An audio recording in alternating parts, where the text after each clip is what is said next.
Antes de mais nada, se você está pensando que caiu no canal errado, não, você não está maluco. Eu cortei o meu cabelo semana passada, doei e fiz estilo Chiquinha, vivendo a senhorita Lola Fernandes. Se você não viu o vídeo, tá aqui no card, hein? Mas sem mais delongas, como você viu no título, o vídeo de hoje é para falar sobre Acapulco, que é uma das sagas mais memoráveis de Chaves e muito disso se deve ao cenário.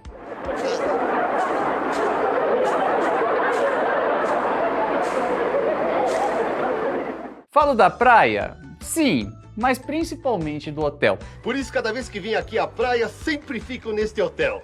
Eu também. E é sobre esse icônico estabelecimento que falaremos hoje. Então, pegue o seu traje de banho, mesmo que seja ridículo, e vem com a gente.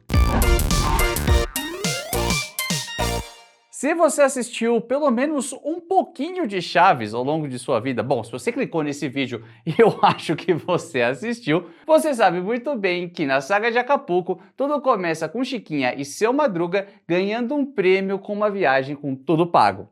4, 8, 7. 487! 487! Sabendo da novidade, os outros vizinhos aproveitam para ir para Acapulco também, inclusive o pobre do Chaves, que é convidado pelo Sr. Barriga. Chaves, você gostaria de ir a Acapulco? Eu? Sim, claro, você. Jura que me leva? Jura? Sim, vamos depressa. Mas hoje, nananina não, nada de cena triste. Acapulco é só alegria. Olha aí, Chaves, chegamos. O que você acha? Acho o máximo. Que bom que está gostando.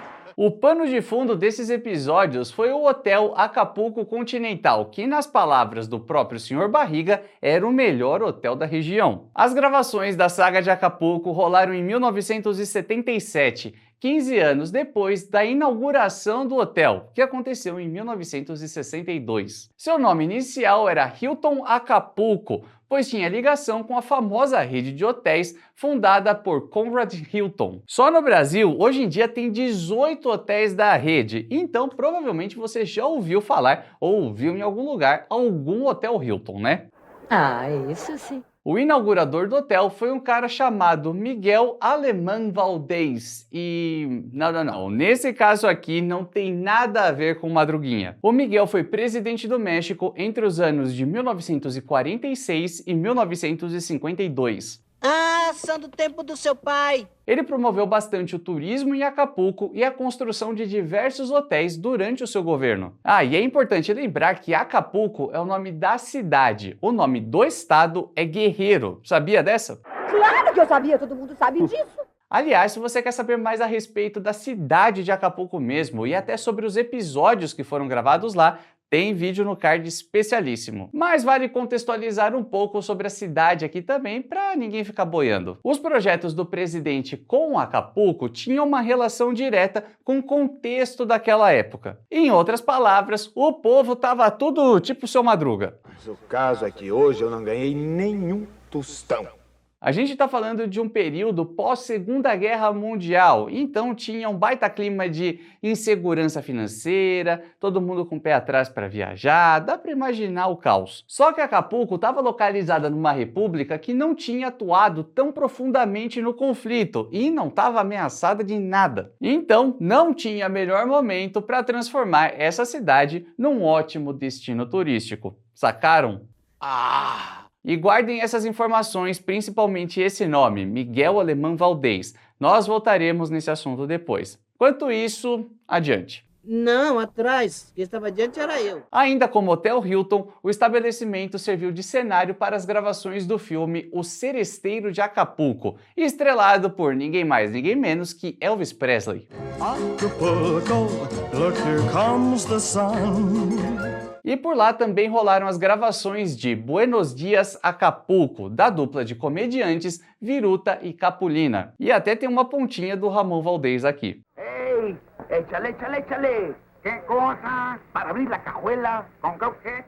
E como se não bastasse, o argumento do filme, que é como se fosse uma primeira versão que antecede o roteiro, é a ideia mais bruta, digamos assim, foi escrito por um rapaz chamado Roberto Gomes Bolanhos. E a gente ainda acreditava que ninguém daquela vila conhecia o hotel, como o Seu Madruga e principalmente o Chavinho. Como puderam fazer isso? Mentiroso! O mais legal é que alguns elementos clássicos dos episódios de Chaves também aparecem nesse filme, como a pedra que comportava o trampolim. Estoy encantada con todas las atenciones que tienes conmigo. Por favor, no me digas eso.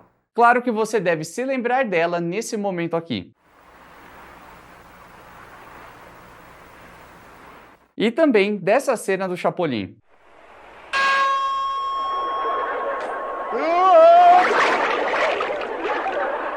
Não contavam com minha astúcia. Além, é claro, daquela famosa ilha, ou ilhéu, como preferem dizer os estudiosos. Que é aquela mesma em que Sr. Barriga e Chaves observam da sacada do quarto. Gostou do mar, Chaves? Muitíssimo. Aliás, já que a gente está dando um monte de informações, também vale dizer que essa ilha tem um nome, ou melhor, não só um, mas dois. Apesar de ter um nome oficial, que é El Farallón del Obispo, os moradores da região preferem chamar apenas de El Morro. E eu entendo eles, porque olha que palavra difícil, provavelmente minha pronunciação ficou horrorosa. Eles sim é que são os verdadeiros poliglotas. E só para não passar batido também, aquele monte de água que vemos no episódio se trata da Baía de Santa Lúcia, que tem mais de 80 metros de profundidade. Ou seja, o Chaves nunca esteve tão certo. Veja só que grande quantidade de água. E debaixo tem mais. Agora eu quero saber de você na palavra-chave de hoje.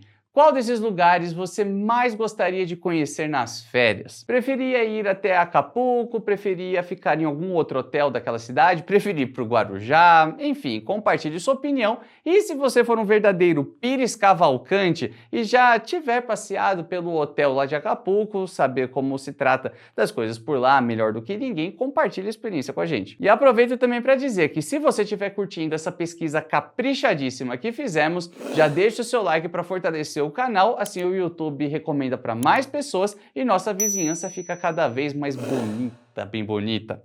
Beleza? Tá legal! Seguindo a cronologia de nomes, em algum momento da década de 70, o hotel se desvencilha da rede Hilton e ele passa a ser dirigido pela Canadian Pacific Hotels. E é aí que ele recebe o nome que conhecemos no episódio, Acapulco Continental.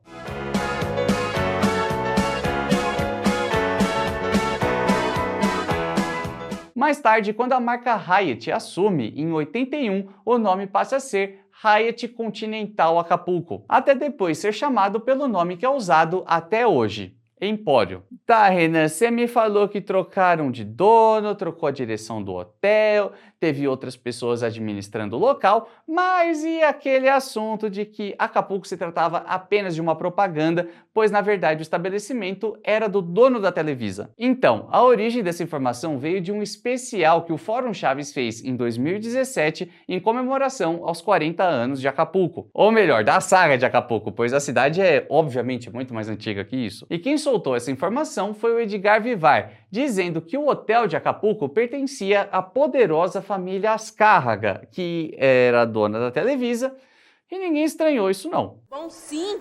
E daí? Primeiro, por se tratar do Edgar Vivar, que é um cara muito solícito com os fãs e tem uma memória extraordinária. E segundo, porque a família Azcárraga é dona de outras coisas além da Televisa, como por exemplo o Estádio Azteca, onde foi disputada a final da Copa do Mundo de 1970. No entanto, devo dizer que, até o momento, não temos nenhum registro de que o hotel tenha passado pelas mãos de alguém da família. Nem mesmo na biografia do Emílio Azcárraga Mimo é falado que o hotel, em algum momento, foi uma de suas propriedades. Por que me deram um papel em branco? Até mesmo porque a família Azcárraga é dona de um outro hotel em Acapulco, que na verdade fica apenas a 2 quilômetros do Empório. Ele se chama Ritz Acapulco e foi inaugurado em 1959. Mesmo assim, dono da Televisa, dono de várias outras propriedades, dono de hotel daquela cidade, a informação do Edgar Vivar, deu para sacar. E para as informações ficarem ainda mais completas, quem inaugurou o hotel foi o ex-presidente Miguel Alemão Valdez, aquele que eu comentei, lembra? Ah, é mesmo, eu já não me lembrava. O que eu ainda não comentei é que ele deixou um herdeiro chamado Miguel Alemão Velasco. E na Televisa, o Velasco chegou a ocupar os cargos de vice-presidente e presidente executivo. Só isso, quase nada, um empreguinho qualquer e... é lógico que eu tô sendo irônico. Na minha aula jamais se usa uma frase irônica. Então, tendo o pai do Velasco ajudado a fundar o hotel e o próprio Velasco como parte da alta cúpula da Televisa, podemos deduzir que não seria nada estranho uma divulgação daquele estabelecimento em algum programa da Televisa, ainda mais um programa que fazia um grande sucesso como Chaves, certo? Sim, é verdade. Na boa, somos verdadeiros detetives, iguais àqueles do filme do Pé de Mais Um. Mas, de qualquer forma, o hotel hoje em dia tem outros donos, passou por várias reformas, se modernizou, mas ainda continua bem charmoso. Afinal de contas, estamos falando de Acapulco. Lembre-se que estamos num hotel de categoria, não na casa do seu Madruga. Como eu falei, seu nome atual é Empório e tem essa fachada aqui. Claramente, quando comparamos com a fachada da época de Chaves, a coisa mudou bastante. A porta giratória que fez o Chaves se perder atualmente é assim. O saguão onde Chaves e Chiquinha se encontram também está todo diferente, todo revitalizado. A área da piscina principalmente mudou bastante e é inevitável fazer comparações. Além de ser dividida em duas, a piscina também diminuiu, como podemos ver nesse trecho do vídeo do canal Anos Incríveis. Aqui, en la parte de la piscina hubo la remodelación también porque, no sé, pero en el episodio se parecía un poquito más. Es correcto. Lo que pasa de que cuando hicieron este condominio sí hicieron una reducción. Entonces todo esto de aquí que usted ve enfrente estaba una gran piedra donde estaba un trampolín y desde ahí se aventaban. E como vocês testemunharam, a pedra que fazia parte de todo aquele cenário nem existe mais. E era uma das coisas mais legais. Quem nunca quis ir até lá só para fazer isso aqui igual o Chaves? Sai de baixo! Já à vista do quarto 1027, onde ficaram hospedados Chaves e Sr. Barriga, não, essa continua igual. Aqui foi aonde esteve o seu Barriga e onde esteve o Chaves no episódio de Acapulco. Infelizmente, em setembro de 2021, um terremoto de magnitude 7.1 causou um grande estrago em diversos pontos do México, inclusive Acapulco. O pessoal deve ter consertado tudo rapidinho, acho que não teve grandes estragos, pois dá para reservar data através do Booking numa boa. Por lá, a gente consegue ver mais imagens do hotel atualmente, como estão os principais cômodos, e na parte das reviews, o que não falta são brasileiros dizendo que foram até lá por causa de Chaves. Sério, tem muitos brasileiros que já fizeram essa viagem dos sonhos. E um dia chega a nossa vez, hein? Eu tenho fé. Quem sabe? Pois atualmente só dá pra ir pro Guarujá mesmo. Quem no Guarujá vai se lembrar de chorar, Chiquinha? Por acaso não há dores ao nível do mar? Aliás, por falar nisso, você sabe qual foi a causa, motivo, razão ou circunstância para Acapulco ter virado Guarujá nas dublagens? Não sei. Pois a gente foi atrás do responsável por ter feito essa adaptação. Se você ainda não viu a entrevista que fizemos, é só clicar aqui do lado, que eu tenho certeza que você vai se surpreender muito. E a gente se vê no próximo vídeo, nessa mesma hora e nesse mesmo canal.